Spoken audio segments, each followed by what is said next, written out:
Hey everybody, this is Nick from Decryptocat, where we focus on easy passive income sources so that you can live the life that you want to. Today we've got a great collaboration for you. This is episode 2 of the DeFi Defenders. The DeFi Defenders is the little group of YouTube collaborators that I put together a while ago. It's been going really good, so I'm having a lot of fun with these collaboration videos and hoping it brings you guys a lot of useful content.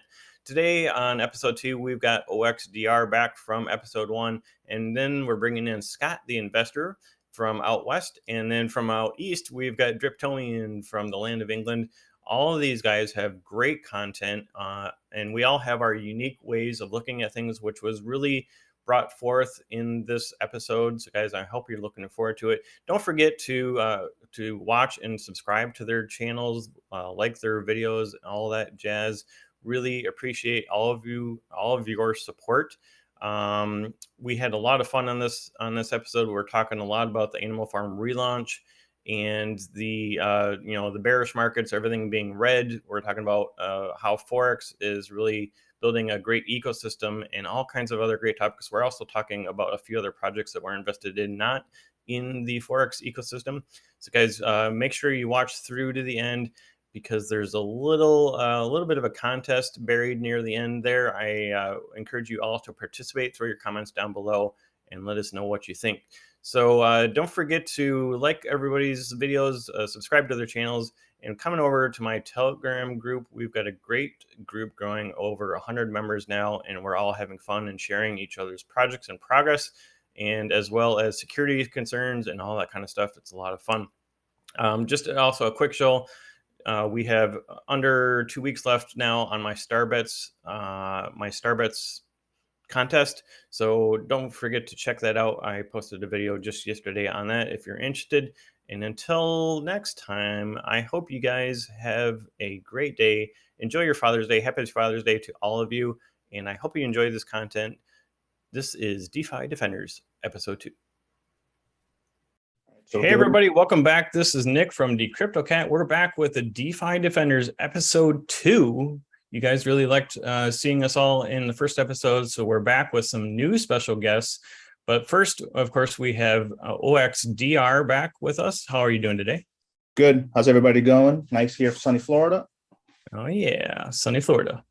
And a special guest today, we have Scott, the investor. How are you? Doing well, man. Thanks for asking me to join. I'm out in Utah, and it's a nice sunny day out here.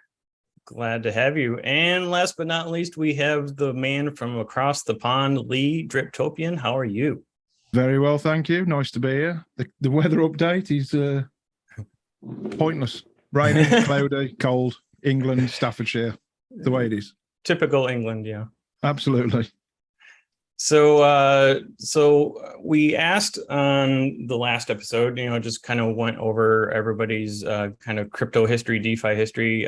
So since Scott and Lee are new to the DeFi, not new to the DeFi Defenders, but to the episode, why don't you guys give us a brief rundown? Scott, you want to start us off? Sure, I'll start us off. And it might be tough for you guys to tell between Lee and I. We're kind of indistinguishable with the hat. He's going to be the one in the glasses. I'll be the one over here with the purple accent light. So I'm Scott. I go by Scott the Investor on YouTube, and I started investing in crypto probably in 2011, 2012. I was picking up Bitcoin, Ethereum, Litecoin, stuff like that. I was getting it super cheap. Little did I know that it was going to skyrocket the way it did. I did make some really good money on it back then, but I bought a Bitcoin at 600, sold at 1200. I was like so stoked about my 100% return on that. And then of course it went up to 70,000, but that's kind of the beginning that got me started.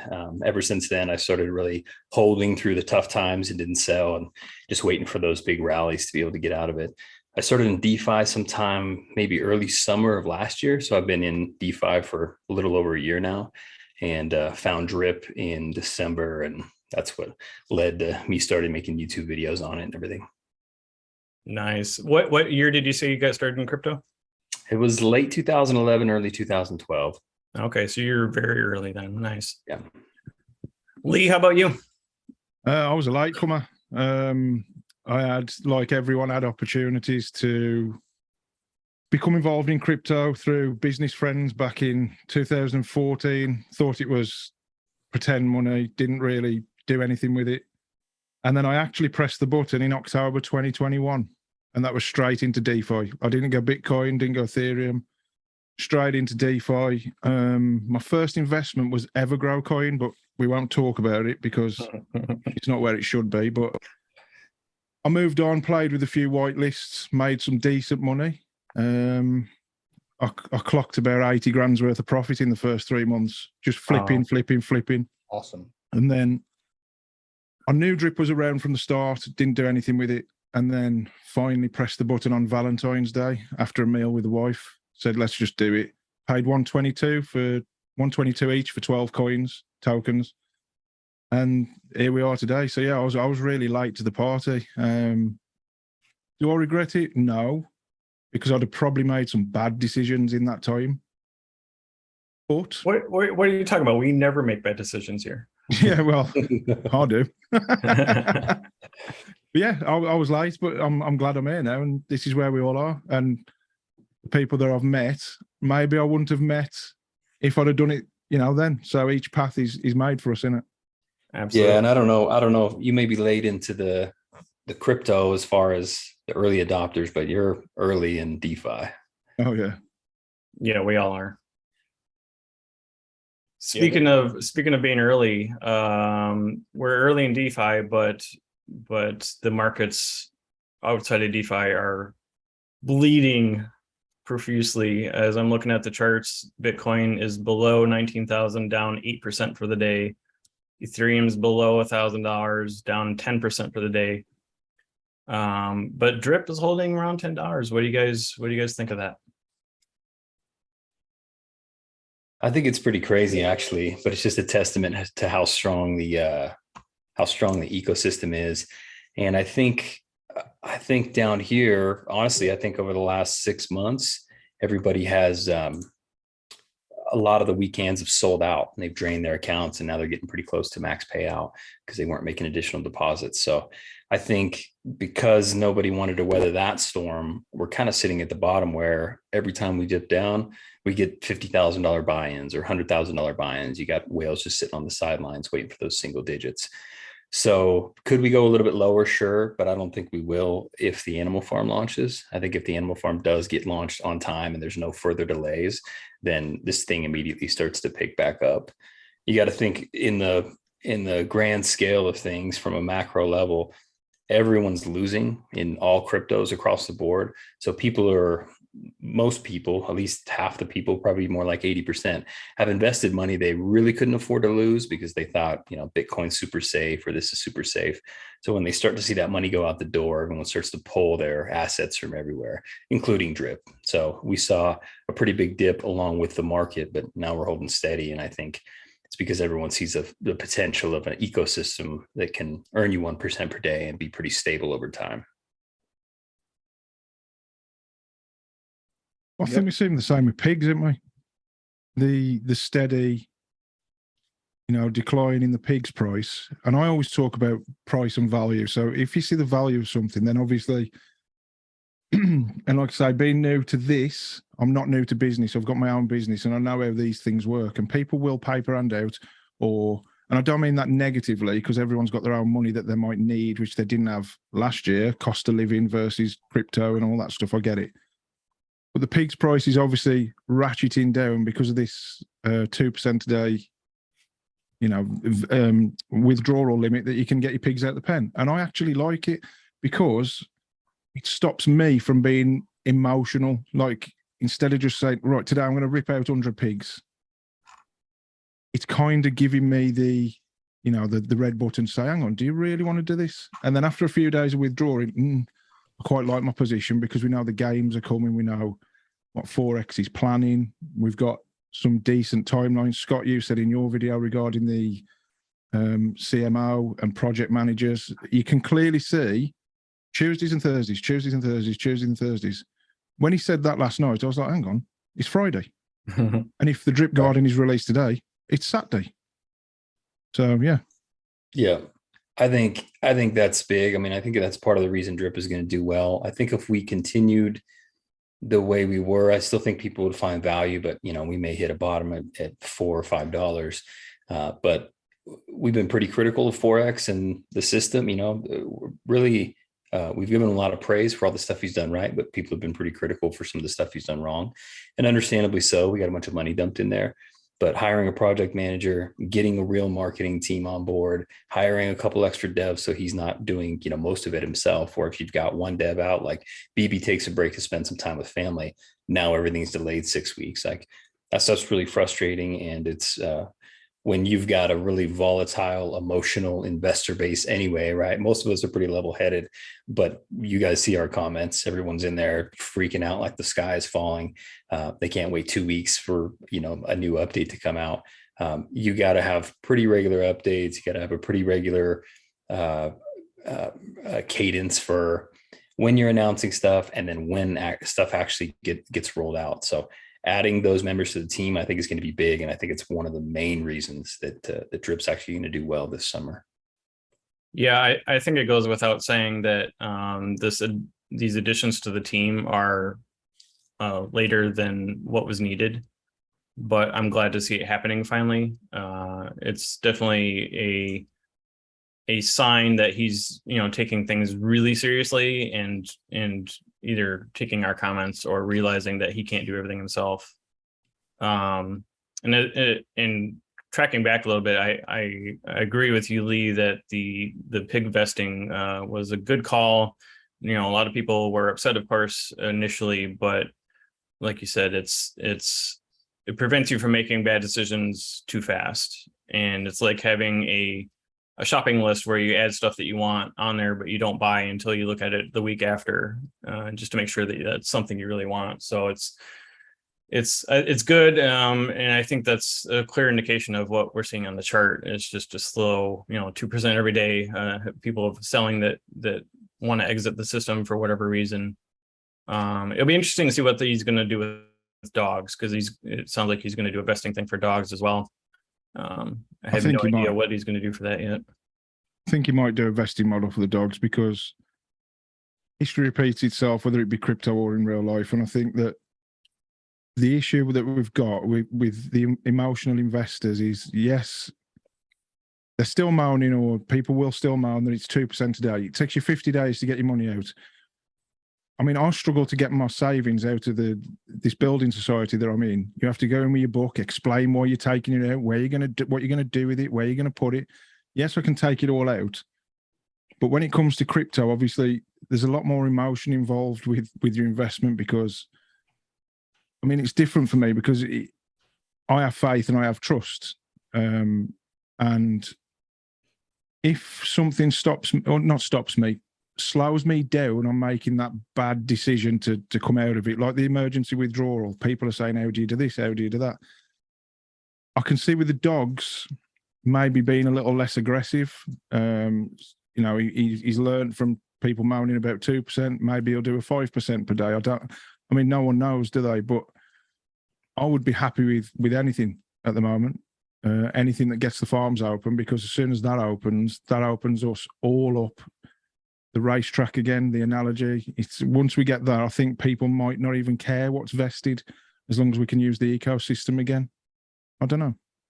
Yeah, I just want to add something a little bit myself. I mean, just from what you guys saying, you're all right on point. And I mean, Forex, right? His background is in a lot of traditional finance and hedge funds and venture capitalists and all that kind of stuff. So think about hedge funds. Hedge funds don't allow you to just sell your assets. If they take in a couple of $1 billion and you want to withdraw, they usually give you 2 times a year. They cap you to a certain percentage because they're leveraged. They have shorts, they have this, whatever, and it's going to mess up what they have in place. So he's trying to do the same thing, which makes a lot of sense. Then, of course, right, we have this bear market. Things are going on outside externally, everywhere, UK, US, inflation, et cetera. There's just a lot going on. And there's a lot of capitulation where people are just finally giving up and wanting to sell. And that's usually what happens as we get closer to an end of a bear market. So I think, like you said, Lee, it's a good thing to keep people a little bit slowing down, keep them a little bit on pace there. I was looking at the pig's price on Deck Screener, and I was noticing that, you know, it was going down 3 to 4% a day on price wise, and now it's dropped to only about 2% a day. So the percentage daily has actually started to slow down. As you said, the ones who wanted to sell have pretty much already done so and moved on, hopefully.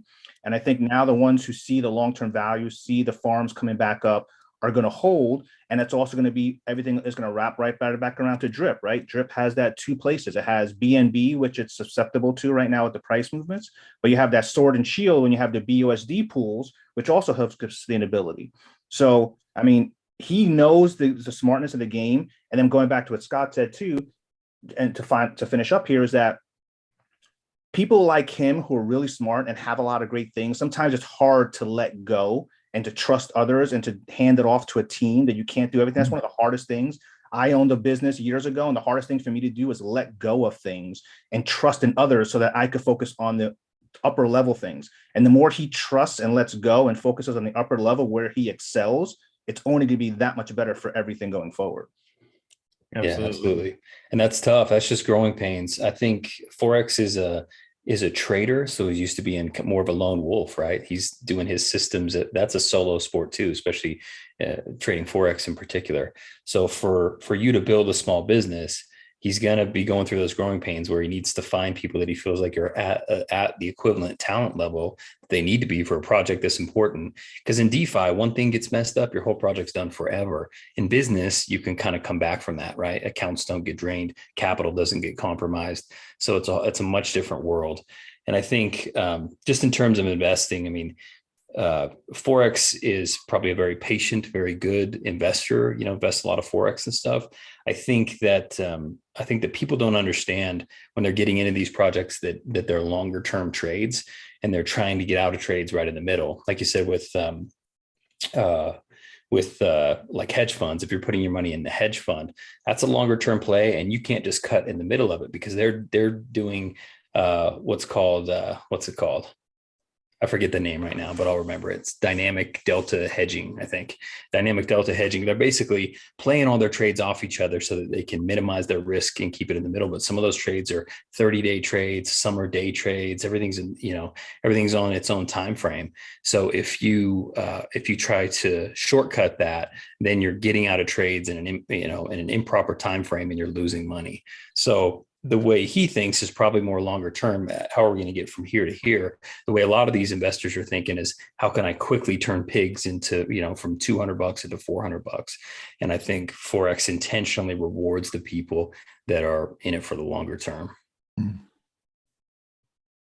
Yeah, the degens definitely are moving around, and they want to see, you see in the chats, right? All the memes and when Lambo and all the different stuff. And it's like, Forex, definitely, you could tell that when it comes to investing, he's learned probably through his career not to be emotional investing. I don't see him having emotion in it. He sees the long-term vision. He knows where it's going to go. He knows markets are going to crush. He knows they're going to come back again in the future. He's, like you said, Scott, he sees where things are, and the degens are the ones that are like moving around and basically in the long run playing out. But he even said it. He said he doesn't want us. He wants to support the long-term holders, right? The ones who really see the vision. So. Yeah, exactly. I know you guys are invested in other DeFi projects. How would you compare like the other things that you've seen from those projects, like especially from the main developer versus Drip and Forex? Well, I'm in one project that I put on my my Drip channel. It's the only one I'm going to put on that channel because it's not a direct competitor. It's not a fork. It's not a clone.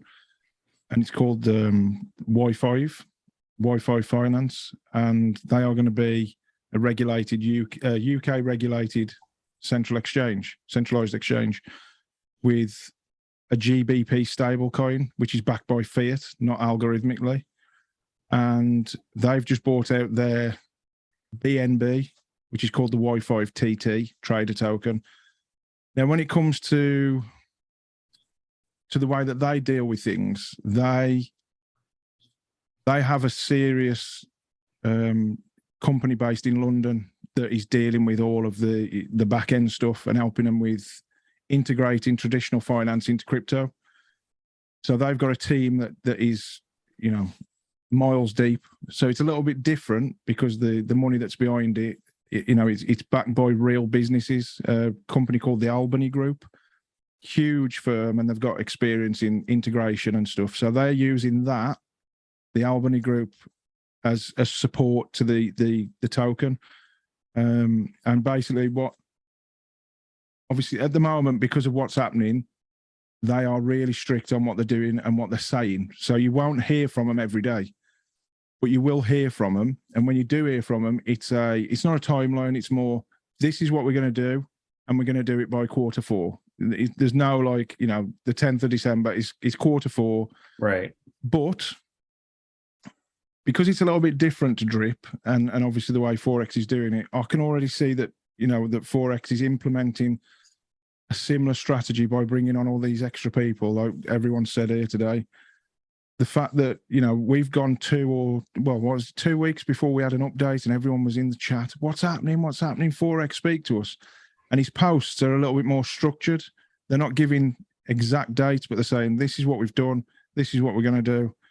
There's no major rocket ships to the moon or any of that. It's a little bit more strict. And I think maybe that is an influence from other parties that might be assisting in the way that Forex speaks. But the crypto projects, outside of the drip ecosystem, they're not performing as well as drip for me personally, because I'm still getting my 1% a day. I'm still getting my 3% a day in the garden. And obviously we'll touch on the garden in a little bit, but I'm mega bullish on the garden at the moment. I wasn't, but now I am. And I've recovered my position by 1.5x because I was harvesting and then buying drip. I was splitting the LPs, drip, and then with the BUSD, I was buying drip, but obviously that's a different thing. But yeah, outside of the drip network, I've got some long-term holds. So at the moment, I'm talking March, April next year. So to me, I haven't checked the charts in weeks. I'm not really bothered. But yeah, I think they're going to play out. But at the moment, drip, if my faucet now I haven't compounded for a day and a half, maybe two days. And I've got like $450 sitting there. There's nothing else that I'm holding is giving me that kind of payout. So I'm still bullish and always will be. For sure. I think the difference with what I'm seeing between Forex and a lot of these other developers, aside from what you're talking about, Lee, I think that's going to end up being really big and possibly a competitor in the long term on B&B scale. But most developers that I'm seeing and most of these projects that come out, they're one and done. So even if they come out and they're successful, they just have one play to them, right? You just put B&B in and you get B&B out. There's nothing else. There's no other portions of the ecosystem.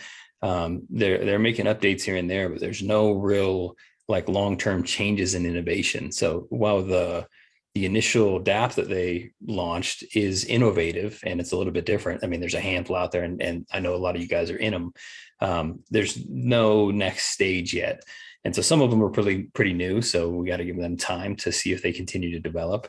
But I don't see anyone else in the system, in the space, I should say, creating ecosystems. And so to me, I think that's part of the reason that Drip's going to survive is Forex is constantly rolling things back into each other, requiring dogs to do this. You can now use your Drip BUSD to do this. He's creating so many reasons to hold the tokens and keep everything in the ecosystem. And I just don't see anyone else really doing that in the space right now. Even with some of the drip forks are great.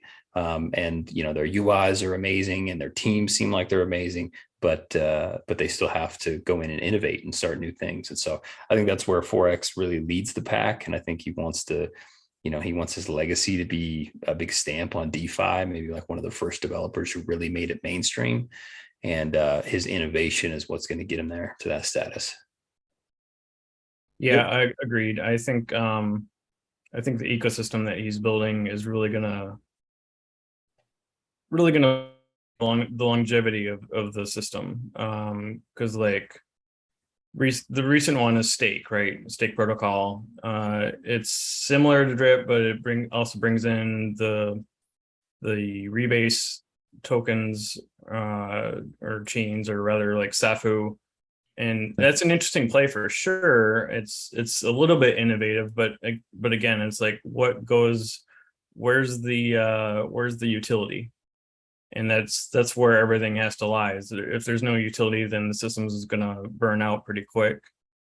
And we just have to hope that we can take profits early. So I think what Forex is doing is really says something. And I think too that while Drip wasn't the OG, because the OG was what, Bankroll Flow or something.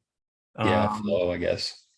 The fact that Drip is still going over a year later, and we've had several other clones of Drip, that really says something to the whole ecosystem. Yeah, I think just to touch on real quick, sorry to jump in, but utility, let's give all these developers the benefit of the doubt. Real utility is the hardest thing to create. Everyone creates these dApps, everyone wants to jump in because there's a good return. That gets the excitement going, but then you've got to deliver on the utility. And it's really hard to create that. I mean, that's why the lending is just a mind-blowing concept that should be extremely successful for Drip, and everyone will copy once it's done. The lottery tickets are amazing because we're all at least a portion degenerate, and we all like to gamble a little bit. And the fact that he can license or white label that for all these other platforms allows everybody to get in. I mean, those are real utility cases that will be really helpful. Of course, you got the city of Atlanta stuff whenever that comes online, and then some additional use cases that they're putting together. But creating utilities by far the toughest piece of making these projects successful. So I'm interested to see what some of these other projects like Stake and Avarice and any of these other ones, if they can create real utility over time. I'm interested to see that, because that'll give us some ideas on where we could potentially go in the DeFi space. It's so early, super early. Right. Yep. And I just want to say that, yes, like my main position, 50-60%, and probably at least, is in Forex's ecosystem with Drip, Animal Farm, Piggy Bank, I have some of the Drip Garden, et cetera. And I want to continue to be that. But like we were talking about earlier, I kind of look at myself sometimes as maybe being like a venture capitalist, right? So that means every now and then I want to take little chances in other protocols and see how they do. But when I do those, because they don't have the backing yet, or they haven't proven the sustainability yet, I do look to try to ROI quickly. I want to invest, I want to compound claim, and pretty much alternate it almost daily to look to get that ROA back.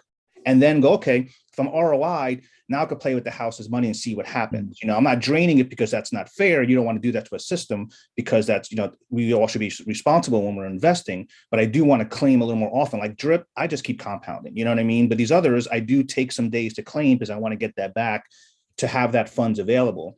And then, like you said about utility, we don't know. And talking about other projects, the ones you just mentioned, I think it has possibility, like anything else. But if you guys have heard or seen like that Ooze Finance, I've heard about it. I wasn't sure about it. Then shout out to JC Crypto also reaching out, letting us know about that too, to let them know. But as I researched it and read through the white paper and did my due diligence, I realized it's a little different. And I don't want to go off topic here. If anybody wants to know more, they can always check out on channels and stuff. But the thing is, your investment's tied to an NFT. It's not tied to your wallet. And the NFT has value. You can actually sell your NFT if you need to get out and let someone else take over that account. There's so many things you can do with it that, if anybody's interested, just go look it up later. But that, I just want to at least mention it. Yeah, for sure. I think that's a super interesting model. And shout out to JC Crypto. He's always bringing some interesting information to the chat for us.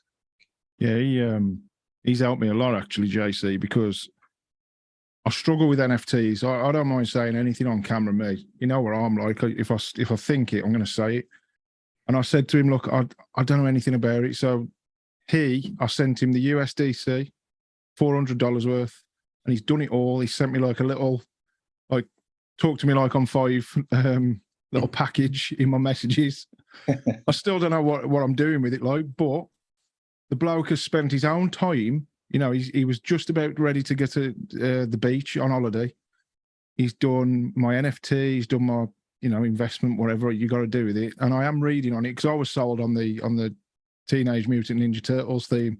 The devs are called after, they're named after all the turtles. So with the 8-bit gaming theme, I quite like it. So I threw 400 at it and see where it rolls. But yeah, again, big shout out to JC because he's looked after me, and that means a lot to me. If someone's going to spend their time, like we do with people in Telegram and emails and comments and all the rest of it, yeah, I think it's pretty cool. Obviously, we have gone off track, but that's just my shout out to JC because he's helped me.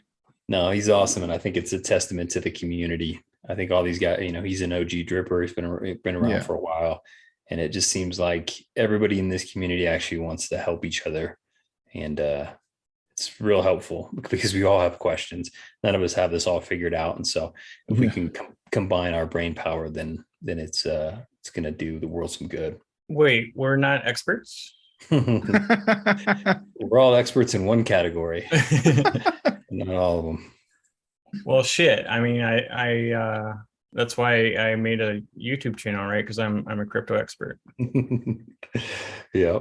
I don't think people even want to hear experts. I think for the most part, the people that get the views are just the people that tell their story, and that's it. Because I think people, you want to listen to an expert sometimes. I don't mind watching some videos, but I like watching the videos of people that are in a similar, I like watching your guys' videos. You're in a similar situation as I am with a similar amount of drip, and we're all have a similar risk tolerance and everything. So, we're kind of in the same spot. So it's nice to go through that battle with everyone, what you're trying, what worked, what didn't, what got rug pulled.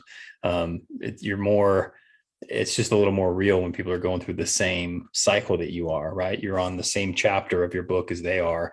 You're not the, super whale can give out 50 drip, every time you do an airdrop. We're still working our way to the top. It's a support mechanism, isn't it? It's a support mechanism as well as, an educational journey. Because I often, sometimes I get up bullish every day. I say every day, most days, should I say. And then the odd day I get up and I'm like, you know what? Can I do a video today? Can I be the person I want to be today? And then I'll talk to one of you guys or someone in Telegram. And then if they, they come at me with the support and say, well, look at it this way. I think, you know what? Switch my mindset and then I'm back on track. And that's not just, FOMO every day. Because, we all talk about the way it is. Is it bad today? Well, depends what you declare as bad, because you've got to put a label on something.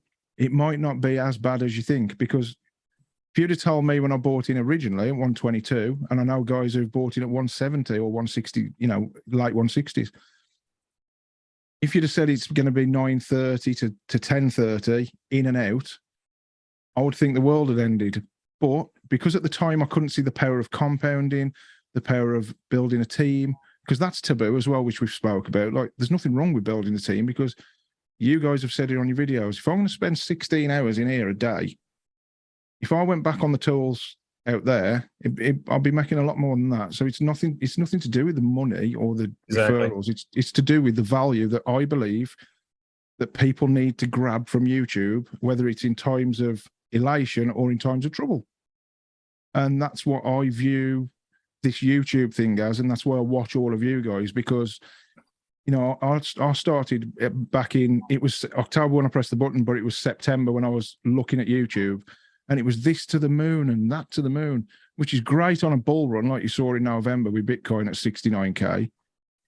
That was my first actual experience of learning charts. I've read all my little books here. Look, Scott, you'll be proud of me. There we go. And I just thought that you put your money in and you took more out. I was one of the FOMO kids. But as I've grown and learned, it's about value. Value is just the biggest part of this thing for me. And when I click on YouTube now, I've whittled it down to like you guys and people who are like-minded, who actually give me the good, the bad, and a little bit of ugly. But as long as you don't put it out there like, I don't like the FUD thing, but I say it all the time. I don't really like it. But if I've got a constructive criticism, I will say to you lads, like, what do you think of this? If you give me a valid answer saying it's bad, but this is how you got to look at it. That's kind of how I've molded myself, and as I'm learning every day, because I'm not an educator. I want to be educated every day. So I think people who do get a little bit more emotional than I am, or you are, or the next man or lady, they maybe need to do a bit more listening and learning before, you know, smashing on the keyboard. Because I'm just a bloke who sits in Stafford and tells you what I think, not what I know. So it's good to have the support of people around me. I like it. A great example of that for me was the printing tokens, right? And luckily I've been investing long enough to not let initial knee-jerk reactions affect me, right? Hey, we're printing tokens. I wasn't like, oh, you know, this thing's going to go to zero. Instead, went into the chats with some of you guys and said, what impact is this really going to make? Like, let's work through it, right? And a lot of you guys made really good videos on it. We talked about the different liquidity pools, how when that white paper was originally written, you know, we were just running everything off BNB. There's just a lot of stages to that. So then once you educate yourself, you can remove a lot of the motion from it. So for me, after looking into that and getting some takes from you guys, I realized it really ultimately wasn't that big of a deal and it was nothing to freak out about. But if you saw the fudders in the chats, they were just blowing it up like Trip's going to zero because they have to mint tokens. But those people more often than not are just undereducated and maybe they don't want to take the time to educate themselves, or maybe they just don't have the mental capacity to do it. But I think for the most part, the folks that are calm in the chats have done the research, or if they've done it and they found that it's not a project for them, they're not around commenting on everybody's video. They're just going to take their money out and then they're going to move on to the next project. They don't have time to jump on every single one of your videos and put a dislike, right? I think we all get the same amount of dislikes on probably every video. And it's probably the same 6 people that will go to the video, you know, thumbs down, go to the video, thumbs down. So I think the educated people are in a better position, and that's us too. We need to educate ourselves. And that's why we have some private groups where we can break down some of these more complicated concepts and then try to relay that information on YouTube to people in, you know, I don't want to say layman's terms, but something that's more easy for people to understand. Here's why it's a big deal. Here's why it's not. Yeah, that's one of the exact reasons I made the DeFi Defenders group. You know, we're all watching each other's videos already, and it's such an easier way to just go on our Telegram group and talk to each other that way than trying to reply through comments on our videos. So it's been a great resource for me, and I'm sure the rest of you. It's just been awesome to see. And guys, for our viewers out there, if you have a DeFi channel, drip channel, anything YouTube DeFi related, and want to join our DeFi Defenders group, send one of us a private message on Telegram, and we'll send you the private link for it. We'd love to have you. There's a couple I've been trying to get hold of. We're still trying to get Stunna Breezy in there, and a couple other really good drip channels that we'd love to have you. But we have over 25 people in there, 25 channels represented. So please, if you have a channel and would like to join us, just send one of us a message. And along that line, for the other viewers that don't have a channel, if you guys have a particular channel that you'd like to see on the next DeFi Defenders episode, please let us know, and we'll do our best to get them on the next ones. We're aiming to do these every other week or so should be fun. Yeah, channels, topics, whatever. No, absolutely. And the thing for me is, like, you know, I never thought I would be making videos. I have a good experience in regular traditional investing. I just said, let me just start sharing and just start talking and just speak for myself, you know, just talk what I see, what I think, what my thoughts are, and see what happens. I had no idea what was going to happen, like probably the same with you guys. And, you know, I started getting comments back. Oh, I appreciate that. I appreciate your perspective, or just being honest, or not, you know, just giving a true thought or opinion or something I didn't think of. And I learned from all you guys, everybody else too, like, you know, we all said, and Lee was saying earlier too, you know, sometimes you need to hear something else to help you in your own thought process. If you're stuck somewhere and you see other views, like, you know what, you're right. And I already know that. So why am I stuck here? And it helps you kind of get back on track sometimes when you get in your own head. And that's why I like doing it. You know, people still feel that they're getting value. People feel they're getting some honest opinions, like us in our group, the people who just share the true thoughts and what they see and what they feel, rather than constantly just shilling. And no matter what, ignore everything, you know, like that. Those are the ones that I think, you know, will continue to have people wanting to gravitate to. And if they're doing that now in this bear market, we know everything goes in cycles, right? People, like I said, there's capitulation right now. I shared a while back a graph on that. And Forex has said it before, when things go up, people can't help themselves. They're going to FOMO in. This is the way it's going to work. So when things turn around, that's what's going to happen, both for all of us, for our channels, both for these ecosystems, both for the investors. It's just, we got to get through what is it, you know, basically, I love analogies and certain little phrases. And it's like right now, things are going down and things are a little rough, and it happens. But these are the times that make people, and these are the times that are going to make you, especially if you've been through the cycle, Scott, you know, you said you've been through the cycles, you've seen some of these things before long-term, and you need some pressure to make diamonds, right? So right now, this is the pressure. Yeah. And the average people, the average person, the average investor, just in general, the average person isn't up for the pressure at the office, at work. They're not up to failing over and over again. So they just stop trying, right? Same thing with investing. They're not okay to get beaten down for 6 months or a year during a bear cycle, and accumulate during that period. They don't have the fortitude, the mental fortitude to like hang through those really tough times. But those are the people that get rich. So the 10% of us that are watching these videos and like, yep, I get the mindset. It's a tough time right now. I'm just going to accumulate here in the bottom.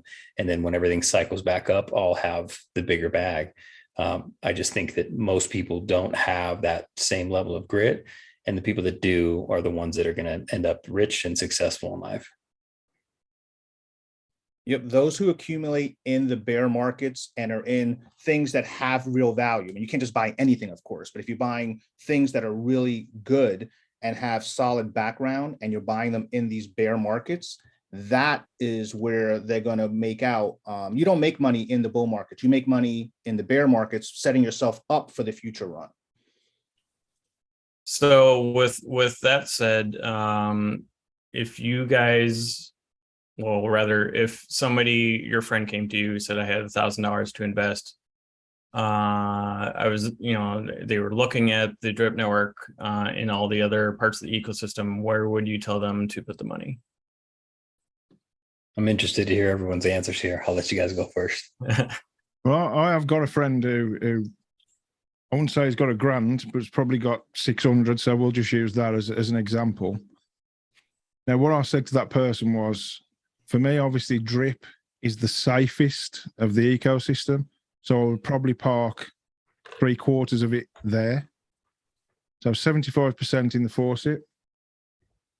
And then 15% into the piggy bank, because I see that as obviously not safer than the garden, not less safe. I don't mean anything, you know, but it's obviously a little bit more adaptable to market conditions. So I'd say 15% of it in the piggy bank. Time locked for 6 months because he's not very patient. So instead of going full bore, just half and half it. And then the rest into the garden as a leverage play on drip, because I do believe that the garden, which we'll come to, is going to have its time again. Now I'm talking about the drip ecosystem here, not crypto as a whole, because he wants to be involved in this. Right. So I've basically told him to use drip as the safer part, which I think we can all agree it is, because obviously none of this is financial advice. I'll say it for you all before anything happens. Do your own research. But yeah, he wants to get involved. It's risk capital. So he said, if I lose it, I lose it. But if I win, I win. So what I've explained to him is it's not a case of you can put your money into the forces and then just claim everything out. Like we saw the screenshot, I think most of you saw it, where one of the chaps said, I think he was about 2,500 drip. His max payout was 10,072, or you know, whatever the number was, 5,072. And he claimed up to his max payout on a 2,500 faucet. So obviously he wasn't educated by the people he was excuse me, like a team member of. He was then re-educated. He has now started hydrating. And he said, I wish someone had told me. Now, you can take from that what you will. But for me, he's gone in, he's left it, and then just been clicking claim, and sell, claim and sell. So I've explained to the person who said, what if I put, let's call it the $1,000 in? My stance would be what I've just said. But the issue I think we're finding is people will say they're long term when they're in the FOMO stage, but when it comes to this stage that we're in, they are no longer long term. They become, well, I suppose it's bulls and bears, isn't it? They're a bull in the FOMO market, and they switch to a bear in the bear market and want everything out, because the delayed gratification angle of, let's say, drip is less attractive in a bear market. And unfortunately, no matter how much I've educated some people, they will, try and claim and sell, but then blame Forex and the price for not being able to ROI as quickly as they want now, but not when they first put in. Because it was a 12-month plan when they put it in. And I always say it's called drip, not flush.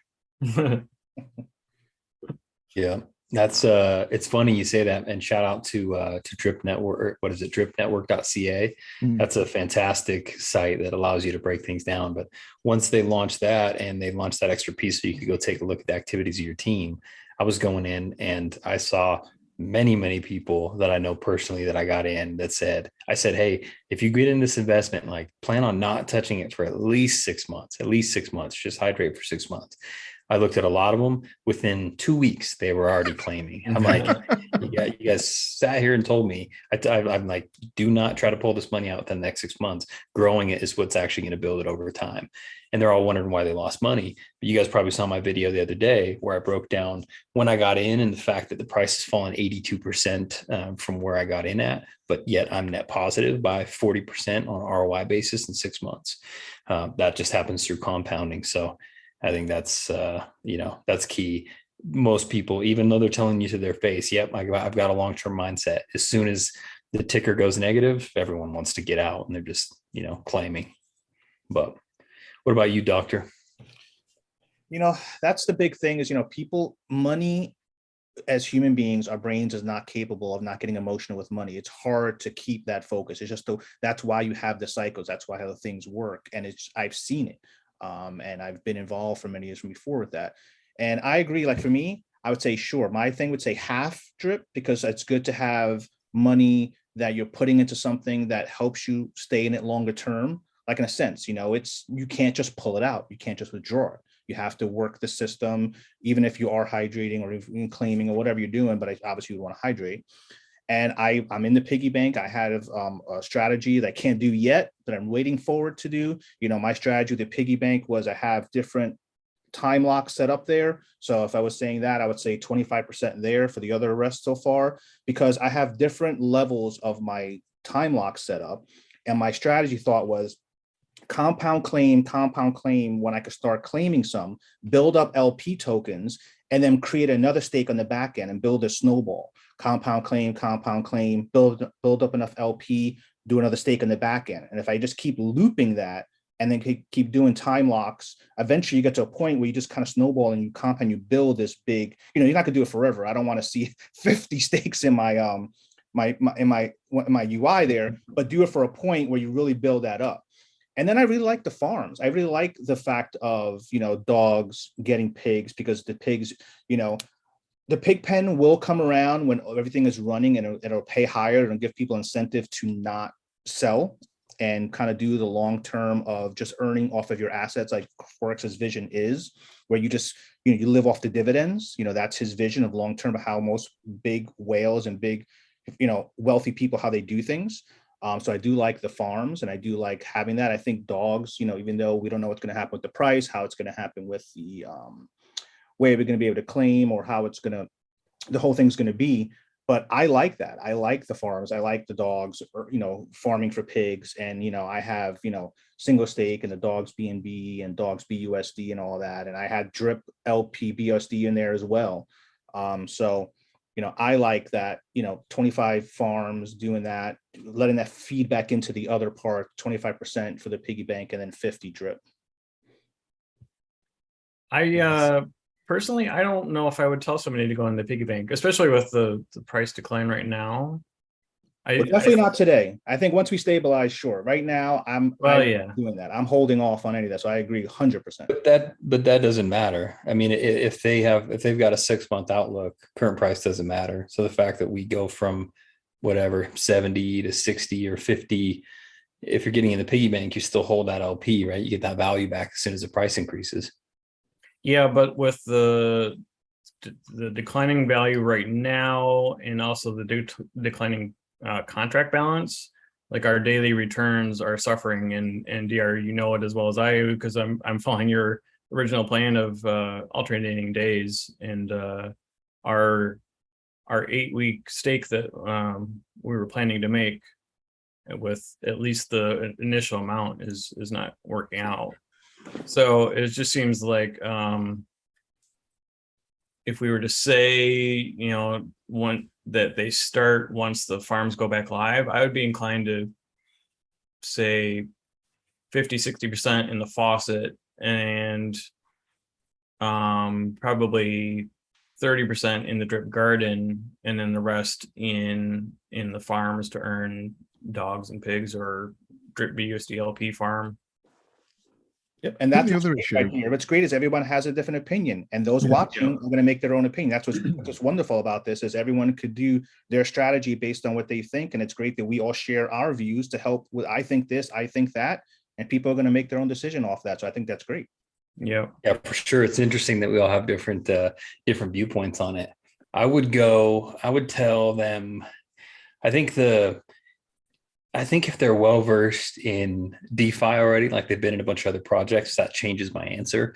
But I'd say 99% of people, this is like their first real project. Right. So in my opinion, I would say I would have them put like 75% into the faucet, just to understand the mechanics and get it in. I mean, it's tough for new people to even understand the faucet, just hydrating, put it back in. How do I claim if I end up needing to claim? Mm-hmm. Like there's just, how do I have enough gas in there? So I think if you start complicating it too much and introduce people to a complicated ecosystem faster, it's just too much for them. So I would say 75% in the faucet, and then I would get them more involved in a little bit riskier play. I'd probably put 80% in the faucet, and I put 20% in the garden. And the reason is not even so much just to give them access to the leverage, but to plant the seed of what an ecosystem does. Like drip, Nice you pun. drip, you can't say it again. Nice pun. Oh yeah. Drip, you can't really do much else with drip unless you pair it up with something else, right? So really the point of drip is just to cycle through that ecosystem.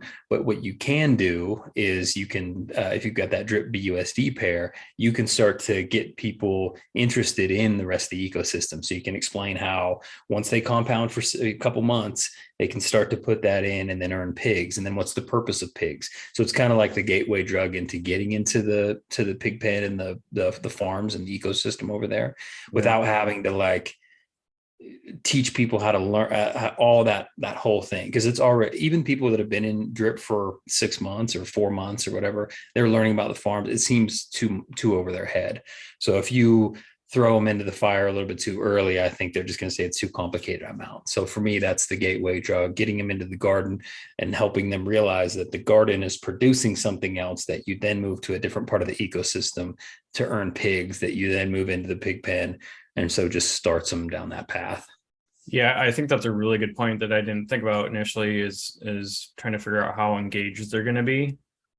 Because like I have a couple of neighbors that have signed up under my team for drip, but they're not very active because they're busy with their own lives, and they just kind of saw my Facebook post or whatever and were interested in it, so they tossed in $100 when unfortunately the token was $100.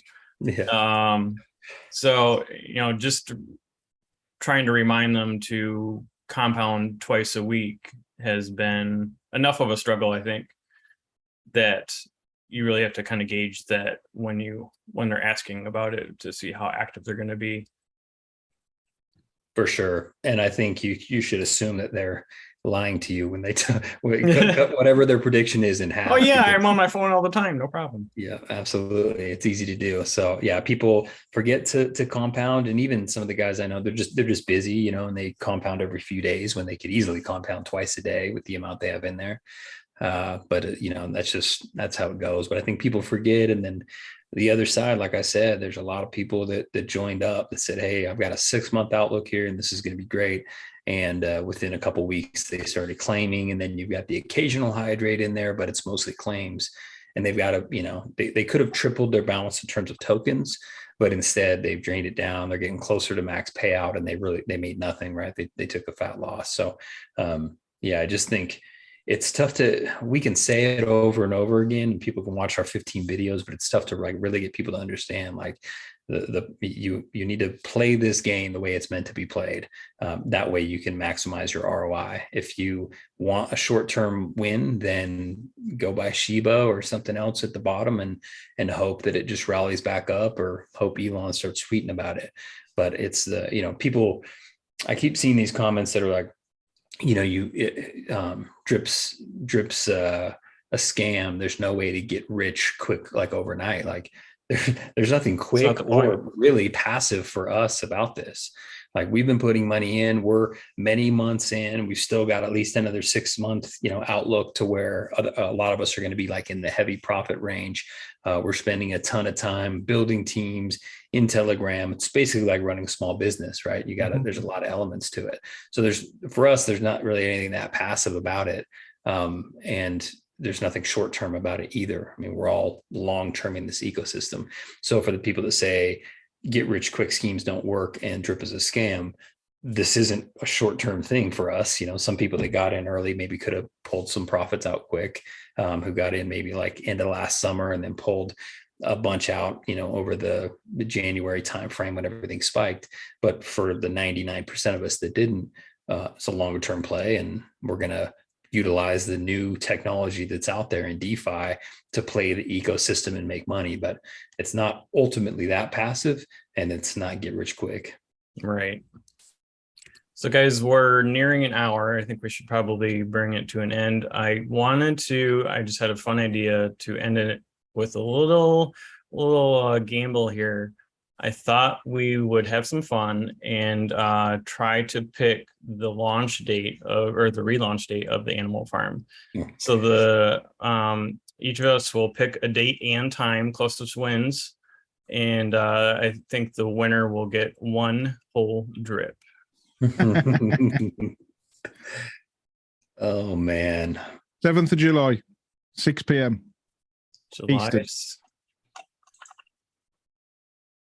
6 p.m. Eastern Standard Time. EST, yeah. Okay. Forex It standard. always happens when I'm asleep, mate. So it's got to be. Right. I thought maybe you were going to say Forex standard time. Yeah. Then you'd win no matter what, because no matter if it came early or late, you'd be dead on. I've got a cool clock coming. Listen to this. I've got a clock coming for there. I've got Eastern Standard Time, Central, and Sydney in Australia, where my mates have moved to. And I've also got another one, and it's going to be labelled FST, and it's a clock that just does this. It spins. That's fantastic. That should go viral. You should get thousands of more subscribers due to that clock. All right, Scott, DR, what's your guesses? I was going to say the 7-2. I don't know. I'm kind of split, and here's why. Here's my methodology here. A lot of people are saying there's no chance that he's going to launch the week of the 4th because it's a holiday here. I'm kind of the mind that Forex doesn't recognize normal days or holidays. He doesn't know what day it is, what time it is, what the price is. Like, I just think he's like in his own world completely. So I think there's a chance that he could still do it. I don't think he's going to do it on the 5th because, I know that he's got his nephew and stuff like that. So I think they probably are trying to do something for the holiday. But I think the 7th is a really good chance. I think it would launch a little earlier in the day, but let me just lean heavy into delays, and I'll go with the 12th. What time? I'll go 4 p.m. Eastern. Okay. DR? It's tough because I'm looking as you guys are talking at my calendar, and I'm toggling in my brain saying, well, what's going to happen here? What's Forex? How does he do things, right? And we know this whole next upcoming week of stuff, he loves a week of promos and interviews and stuff. He's going to have a week or so, maybe more, of maybe having the DAO group testing things and other stuff, and all his normal things. But I was looking at the 12th as well, because he loves Tuesdays and Thursdays. That's just him. But I was also saying maybe the 7th. 7th kind of makes sense. It's past the holiday, and I was going back and forth. But I will say the 12th at noon, he's going to say that's when it's going to launch and open up a voice chat, and it's going to be delayed and actually start trading at 2:30. He's going to say 12. All right, July 12th, 2:30. Yep, that's when it'll actually open. He'll say 12 p.m. Right. Yeah, we're talking about actually like. I know. I just want to make that joke because you know how he is. For sure. We're going to start a timer so that we can start the next timer. All right, so I'm going to be Mr. Optimistic, and we'll go June 30th. And we'll go with, let's say, 4 p.m. So can I just ask, feeling... 4th of July, you say holidays. Do you, I know it's Independence Day, obviously, but do you get the week off work? Is it like a week long or a 2 days? No, this is the United States, Lee. This isn't the UK. We don't get weeks off for things. We don't go on holiday every 2 weeks. We don't have bank holidays every month either. Right. This isn't Canada either. This is the US. We barely get holidays. Yeah, we're lucky if we get July 4th off. Lucky if we get weekends. Yeah. Wow. We get every Friday, Monday. Next week it's Monday. Then we'll have Monday, Tuesday. It's brilliant. No wonder we have to work so hard over here. We're making up for you guys. Totally. Exactly. That's what it is. That's what we fought for our independence for too. So we could work 7 days a week. Hey, I just want to say one last thing is going to wrap it up, and then I'm going to let the crypto send us off here. But when you guys are talking about compounding, I wanted to just get this out for everyone's head, and I want to play a quick game for you guys of how powerful the math of compounding is. And we know Forex knows it. Trust me, he gets it. And some people don't think about this, and this is something I learned a long time ago. Short game, and you may or may not heard this before, but let's see. So you take 1 penny, and it doubles every single day for 30 days. So you start with 1 cent, and you will double it every day. 1, 2, 4, 8. At the end of 30 days, what do you have? What's each of your guesses? It's like 5 million. 3. How many pennies? 1 penny doubles every day. You start with 1, and at the end of 30 days, what do you have? 30 days. How many dollars do you have? Oh, 300,000. It's like 5 million. Is it? Yeah, I'd say 400,000. So you actually have about 10.3 million. Shit. And on day 20, you still only have about 20,000 or so. Remember look about Forex's arc for how you're paying your bonuses in the back of the piggy bank and how it arcs at the end. So do it on play on a spreadsheet, do it on a calculator. You'll see you have almost nothing to the last 10 days. I mean, you have money, you have 20 grand. Hey, you started with a penny, but from 20 grand, you go to 10.3 million in 10 days. Yeah, and that's why I tell everybody that's looking to get in drip, start with the biggest bag that you can, because getting from 1 to 10 takes a while, but getting from 10 to 100 or 100 to 1,000 is significantly less. For sure. That's why we're all watching our account balances ramp up super fast. Once you hit 1,000, it just really, when you're getting 10 drip a day, it starts to stack up. That's why that exponential curve just starts to fly. And it's great because I don't know, for me, the excitement is once it starts doubling up and tripling up and just going super fast. For a lot of people, they're ready to pull their money out right away. I want to see this thing grow. I want to see this thing get close to max payout because you're just raking it in then. That's like the garden though, right? Surely. I'm at 970 drip right now. Sorry, Nick. Oh, sorry. I'm at 970 drip. I'll be hitting 1,000 in like 3 days. Cannot wait. Nice. Big K. That's exciting. I know. I'm excited. I'm hoping that there isn't too many delays here and we can hang in this $10 mark, just because I think it's good for sentiment. Everyone's pretty positive that the drip is stabilized. So I'm hoping that's the case and it can hang and we don't dip any lower, hoping the bottom's in, because I think the minute, and let me just plug and shill drip real quick. I think the minute shilling allowed. I think the minute the farms get relaunched, I just don't think we'll see another low in drip. There's just too many reasons to utilize the tokens and have the ecosystem up. And since nothing else in the crypto world is really working all that well, I think you're going to start to see people pile in. So, and then I've said it in my videos before, all the guys out there that are spreading all the FUD saying we're just exit liquidity and, Forex is a scammer and he's just going to pull the money. He's doing an awful lot of work to get these back up and running to just rug pull when he could have pulled $500 million out of the system in TVL. He'd have been gone before. He'd have been gone makes way absolutely before. no sense. Oh, yeah, yeah. he would have taken that money, even if it's 100 million. Boom, you're out. You're set for life. Even though he probably already is. But so I think the ecosystem it won't turn back as soon as the thing gets turned on again. So if you've been waiting on the sidelines, if $10 drip, $9 drip, I don't know that there's going to be a better opportunity for you. So you got 2 weeks to get geared up, make your deposit, pick your team, and get in the ecosystem before I think everything starts to tick up. Because you saw on pretty much no news the other day, we rallied up, I don't know what it was, 60% or something, just a big fat jump on everyone just being optimistic. So some real announcements comes out, I think you'll jump $10, $15, maybe $20 in the matter of a week, maybe 2. And then you'll be mad that you were trying to save $2 per token when, you couldn't capitalize. So DCA in if you're concerned about it, but how much lower could you want the price to go? If you're buying into single digits, thank your higher power for allowing you to pick it up for so cheap. Exactly. Any other final notes, Lee or DR? No, I just wanted to say, thanks for having me on the show. I really enjoyed myself. It's good to speak to like-minded people and listen and, again, educate myself, because I've picked up a couple of things and thought, I get it. What we've got here is a situation where I think, and I've took some notes earlier on what Scott was saying, Doctor was saying, and you, Nick, that when you talk about education in the space, and like I said, I'm no educator, but someone asked me today in the comments, how do I pair up an LP? And this is someone that's been in drip. I think you said it, Scott. People haven't got a clue what some things are over here. They're just in drip. And I haven't actually done a video on, I've done it in some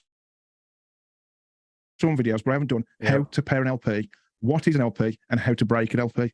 And I think I'm going to use that and probably do something about that, because if I said to my mate who has watched my videos and he knows what the faucet is, which is great because he's come through the BTC, ETH and BNB barrier into DeFi and he wants to learn more about drip. If I said to him, pair up an LP tomorrow, he'd probably run back to Sydney from Stafford.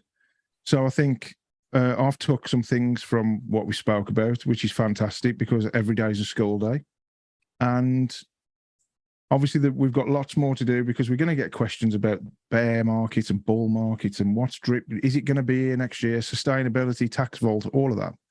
I think we need to, me personally, I'm going to regroup, get back to the start and maybe start trying to educate people who don't know about the system, because the farms being paused, bear in mind I was February 14th when I got in, they were paused in March time, something like that. So I was only dipping my toe into it. But now I've watched all the videos that everyone's done and I know what the power of that farm is and was. I think, like Scott said, 15 and 20s is kind of like where we might find ourselves. And the fact that we can buy it at, what is it right now? I haven't even looked what we've been on. 9.12 it is at the moment. Cheap. So that, look at the value of that, $9.12. If you'd have asked me that in February, I'd have snapped your hand off and bought $5,000 worth. So I think, I've learnt my lessons. I'm taking them on board. And this little segment that we've done today has given me another new outlook, which I didn't have an hour and 20 minutes ago. So thanks to everyone who's going to watched it, and you guys who've put some more things in this massive brain of mine. One thing I learned on that, just to hit that topic, is, and it came from these guys out here that are based here in Utah, but they're super successful in creating courses, and then they teach people how to create courses, and they've made millions and millions of dollars doing that. Extremely good at it. what they basically try to instill, and so I heard this point maybe 5 years ago, and I thought it was just extremely important. We're all in a different stage. I don't know where I'm at in DeFi. I don't know. I'm a 6 out of 10, maybe, right? Like there's people who could tell you all about the back end of the smart contracts and all that stuff. I'm not that guy yet, but I'm learning more as I go. So for me not to make content and share any content with anybody, it's kind of starving everyone who is at a 5 or below, right? Now there's a lot of people that are at 10s, but those guys aren't creating content. A lot of people gain knowledge, but they don't share it. They're either not comfortable sharing it or they want to hoard it for themselves.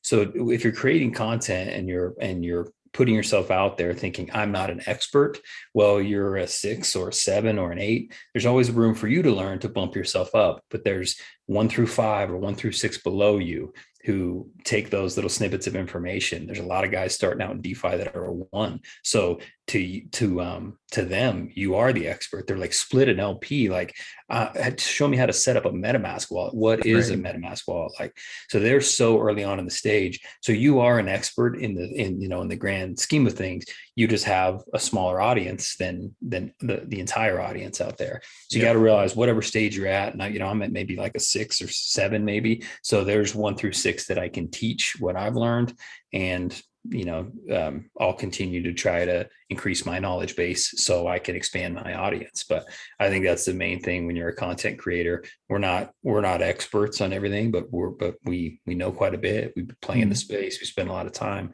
dedicate a lot of time to it. So there's a lot of people out there that we can teach. Yeah, we all start somewhere.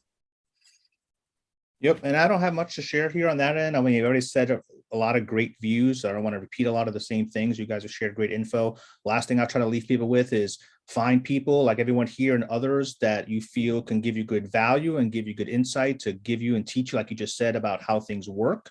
Understand that in the investing ecosystem and the way things are, that Forex has a great ecosystem, and drip and everything, I think, is where you'd want to be. And also on top of that, that even though these times are rough, all the greats, Warren Buffett, right? You buy when there's fear in the street, and you sell when there's euphoria. This is when you want to get in, and it might be hard to stomach. It might be hard to deal with, but if you stomach it, if you can handle it, and like you guys have said, buying drip at sub 10 and some of these other things, and you compound and everything else, when the dawn comes back and when things start to turn around, you are going to be so well set up for yourself if you could just handle this right now. That's my last party. Yeah, we're buying real estate in 2008. Nobody wants to touch it. Nobody wants to touch crypto right now. Everyone's scared of DeFi. It is the perfect time to get in. Absolutely. All right, guys. Well, it's been awesome having you on the DeFi Defenders, Lee and Scott and DR. So great to talk to you, and I'm sure I'm sure we'll have you in future episodes. Again, thanks to all the viewers that are watching us. If you're still watching us, are you? If you are, click that like button, click that subscribe button. We're going to have links to everybody's channels in our own descriptions. And we have those. We have that little contest running with the launch dates recorded down for history. And the winner will get 1 drip from each of us. And just for the fun of it, guys, if you're still watching, throw your guesses down in the comments below, and maybe if you nail it right on or something, we'll treat you for a little airdrop. We'll see what we can do. But so yeah, it's gonna be a lot of fun, and we'll hope to hear from Forex pretty soon. And again, if you viewers have any ideas of different channels that you would like us to feature on the DeFi Defenders episodes, please let us know in the comments. And until next time, don't forget that until next time, we'll see you guys later. Have a great day. See you guys. See you later.